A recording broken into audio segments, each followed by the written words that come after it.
Friends MLC కనుమూత, తీవ్ర దుఃఖంలో కుటుంబం. ఈ విషయాలను తెలియాలంటే గనక వీడియో మీరు కంప్లీట్‌గా చూడండి. అప్పుడే మీకు కంప్లీట్ ఇన్ఫర్మేషన్ ఏంటో అర్థమవుతుంది. అదే విధంగా చాలామంది వీడియో చూస్తున్నారు గానీ లైక్ అని కామెంట్ చేయట్లేదు. దయచేసి లైక్ అని కామెంట్ చేయండి. లైక్ అని కామెంట్ చేయడం వల్ల ఈ విషయాలని మనం చాలా మందికి తెలియజేసేవాళ్ళం అవుతాం. అదే విధంగా ఎమ్మెల్సీ ఎందుకు కన్నుమూశారు అనే విషయాలు మనం పూర్తిగా తెలుసుకుందాం. ఇంకా లేట్ చేయకుండా వీడియోలోకెళ్ళిపోదాం. ఫ్రెండ్స్ ఎమ్మెల్సీ దొరస్వామి నాయుడు కన్నుమూశారు. ఆరోగ్య సమస్యలతో బాధపడుతూ బెంగుళూరులో తుదిశ్వాస విడిచారు. చిత్తూరు జిల్లాలోని యాదమరి మండలం నర్ర ఊరు ఆయన స్వస్థలం.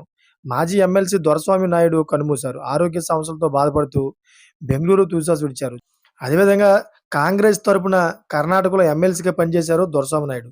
మృతితో ఆయన స్వగ్రామంలో విషాద ఛాయలు అలుముకున్నాయి. నగరి ఎమ్మెల్యే గాలి భాను ప్రకాష్‌తో పాటు ప్రముఖులు దొరస్వామి నాయుడు మృతికి సంతాపం వ్యక్తం చేశారు. అయితే ఈ విషయం తెలుసుకున్న రోజా అదేవిధంగా చాలామందైతే సంతాపం వ్యక్తం చేశారు. ఎందుకంటే రోజా కూడా నగరి నియోజకవర్గం నుంచే గెలిచింది. వారందరూ కూడా ముందు నుంచే పరిచయస్తులు కావడంతోటి ఇటు వైసీపీ వాళ్ళు, అదేవిధంగా టీడీపీ వాళ్ళందరూ కూడా ఆయన భౌతికాయానికైతే సంతాపం వ్యక్తం చేయడం జరిగింది.